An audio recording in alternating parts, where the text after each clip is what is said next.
ছোট্ট একটা গ্রামে বাস করত মিরাজ নামে এক ছেলে। সে ছিল অনেক গরিব। মিরাজের তেমন জমি না থাকায় সে বড় একটা গাছের নিচে ছোট্ট একটা ঘর বানিয়ে থাকত।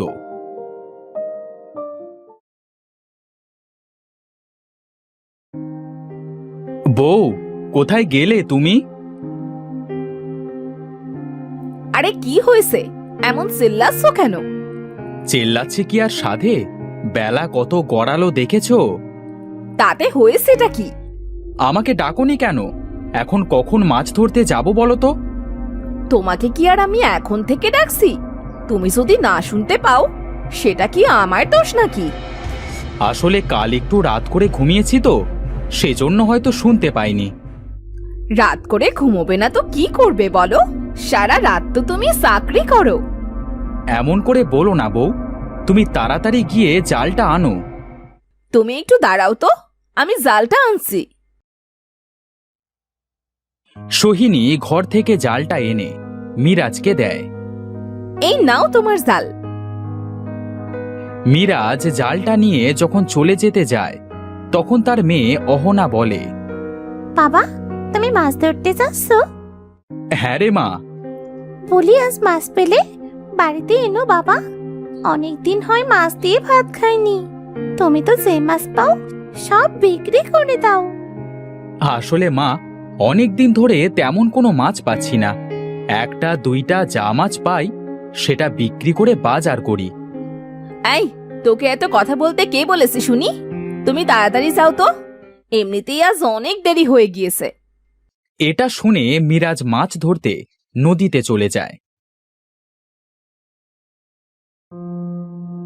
আজ নদীর ওপারে যে মাছ ধরব, দেখি মাছ পাই কিনা। এটা বলে মিরাজ একটা মাঝিকে ডাকে। ও মাঝি ভাই, নদীর ওপার যাবে নাকি? যাব মিরাজ ভাই, তুমি আজ নদীর ওপারে যাবে নাকি? আসলে অনেক দিন হলো তেমন কোনো মাছ পাচ্ছি না, ওপারে যে দেখি মাছ পাই নাকি।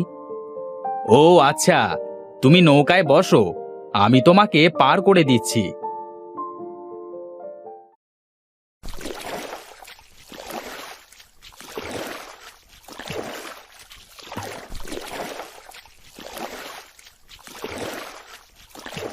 ধন্যবাদ মাঝি ভাই, এই নাও তোমার টাকা।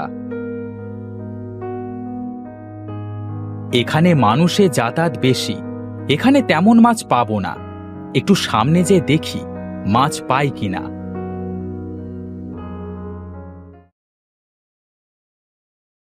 মিরাজ হাঁটতে হাঁটতে অনেক দূর চলে আসে। আজ এখানে বসেই মাছ ধরি, দেখি ভাগ্যে কি আছে।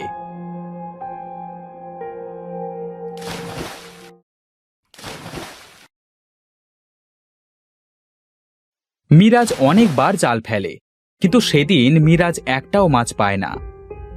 কি যে হলো আমার, সবাই কত মাছ পাচ্ছে, আমি সেই কখন এলাম কিন্তু একটাও মাছ পেলাম না।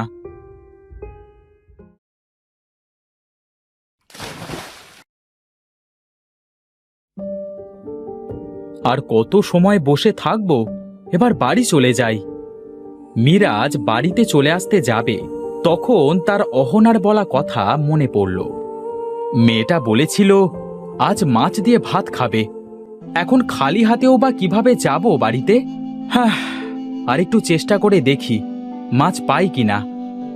এই বলে মিরাজ সেখান থেকে কিছুটা দূরে একটা ঝোপের ভেতর মাছ ধরতে যায়। সে প্রথমবার জাল ফেলে একটাও মাছ পায় না। এবারও তো মাছ পেলাম না, কি করি এখন?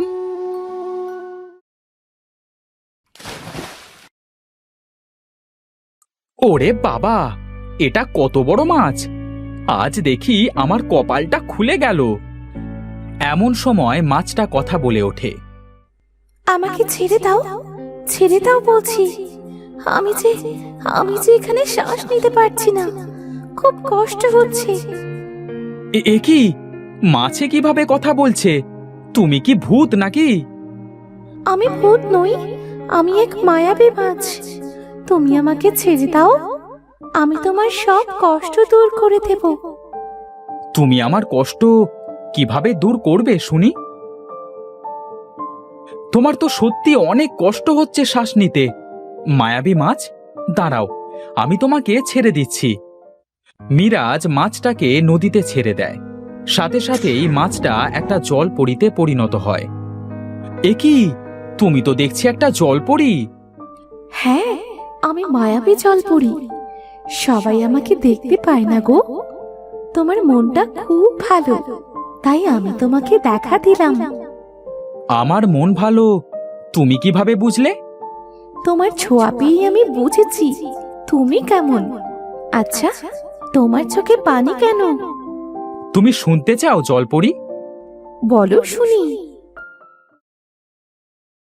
তোমার দুঃখের কথা শুনে সত্যিই খুব কষ্ট পেলাম। জলপরী, আমি তাহলে আজ আসি। সকালে এসেছি, এখন সন্ধ্যা হতে চলল। বাড়িতে সবাই চিন্তা করছে। তুমি আমার জীবন বাঁচিয়েছো, তার পুরস্কার নিয়ে যাও। পুরস্কার? হ্যাঁ, পুরস্কার। এটা তোমার। এটাতে তো দুটো মাছ, তাও অনেক ছোট। এটা সাধারণ মাছ নয়, এই মাছ তুমি চাষ করবে, দেখবে তোমার জীবন বদলে যাবে। কিন্তু কোনো কিন্তু নয়, অনেক সময় হয়ে গিয়েছে, আমি গেলাম, না হলে আমার বাবা মা চিন্তা করবে। মিরাজ কিছু বলবার আগে জলপরী চলে যায়। আমার তো মাছ চাষ করবার মতো কোনো জায়গা নেই, কি করি এখন? মিরাজ এগুলো ভাবতে ভাবতে বাড়িতে চলে আসে। ওগো, তুমি এসেছো? আজ এত দেরি হলো কেন বলো তো? বাবা, মাছ এনেছো বাবা? আরে, এই পাত্রে কি দেখি তো। আরে, এই পাত্রে তো দুটো ছোট ছোট মাছ দেখছি। এইটুকু মাছ কেন এনেছো বাবা? এটা সাধারণ মাছ নয় রে মা, এই মাছ দুটো আমাকে জলপরী দিয়েছে। তুমি সত্যি বলছো? কিন্তু আমরা এই মাছ চাষ করব কোথায় বলো তো? সেটা কাল ভাববক্ষণ, আজ আপাতত একটা বালতিতে মাছ দুটো রাখি। মা, অহনা, একটা বালতি আনতো মা। তুমি দাঁড়াও, আমি বালতি আনছি বাবা।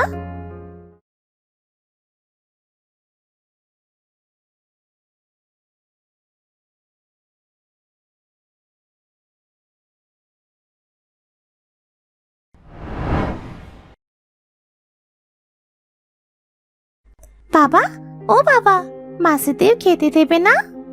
তুই ভালো কথা মনে করিয়েছিস। চল, মাছেদের খেতে দিয়ে বাকি কাজ করব। অহনা আর মিরাজ যখন মাছেদের খেতে দিতে যায়, তখন তো তারা মাছ দেখে অবাক হয়ে যায়। বাবা, এই বালতিতে কত বড় বড় মাছ! এত বড় মাছ তো আমি আগে কখনো দেখিনি। আমিও তো তাই দেখছি, কিন্তু এই বালতিতে তো মাত্র দুটো মাছ ছিল। এত মাছ কোথা থেকে এলো? বাবা, আমার মাথায় একটা বুদ্ধি এসেছে। কি বুদ্ধি এসেছে তোর মাথায়? জলপরি তো আমাদের মাছ চাষ করতে বলেছে, তাই না? হ্যাঁ, কিন্তু আমাদের তো মাছ চাষ করবার মতো কোনো জায়গা নেই। আমরা যদি গাছে মাছ চাষ করি তাহলে কেমন হয় বলো তো? বউ, শুনছো? দেখো মেয়ে বলে কি। কি বলছে তোমার মেয়ে শুনি? ও বলছে গাছে মাছ চাষ করতে। গাছে আবার কিভাবে মাছ চাষ করবে? হ্যাঁ, কেন, আমরা বড় বড় ড্রাম, বালতি, খড়া কিনে গাছে পেথে তার ভেতর মাছ চাষ করব। এটা তুই মন্দ বলিসনি মা, কি বলো বউ? বুদ্ধিটা খারাপ না। কিন্তু ঢম, বালতি, ঘড়া যে কিনবো, এত টাকা কোথায় পাবো? এই নাও, এই হারটা বিক্রি করে তোমার যা প্রয়োজন তাই কিনো। কিন্তু এটা তো তোমার মায়ের দেওয়া হার। কপালে যদি লেখা থাকে তাহলে আরো অনেক হার পড়তে পারবো। ঠিক আছে, দাও।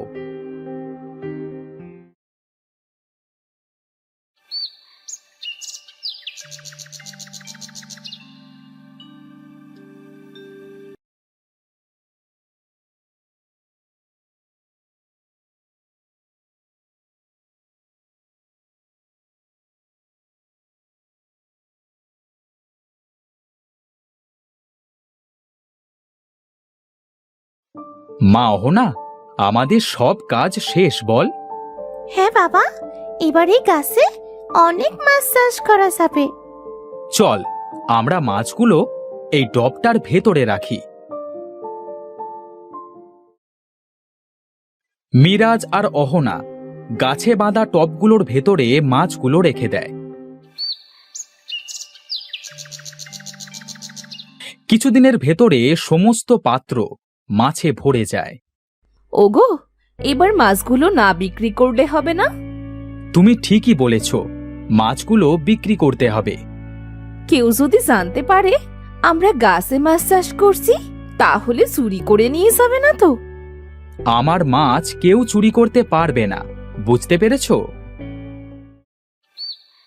বিকালে মিরাজ অনেকগুলো মাছ ধরে সেগুলো বিক্রি করতে নিয়ে যায়। এই মিজান, দেখ ওই মাছগুলো কেমন টাটকা মনে হচ্ছে। এই চল আমরা ওখান থেকে মাছ কিনি।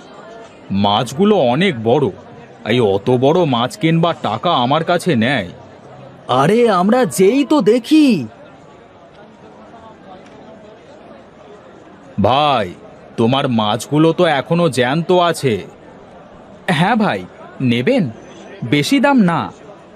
তা মাছগুলো খেতে কেমন হবে? একদিন খেয়েই দেখুন না। এই ঠিক আছে, আমাদের সবাইকে এই টাটকা মাছ দিয়ে দিন তো। মিরাজ অল্প টাকায় সমস্ত মাছ বিক্রি করে দেয়। পরের দিন মিরাজ আবার মাছ নিয়ে বাজারে আসে।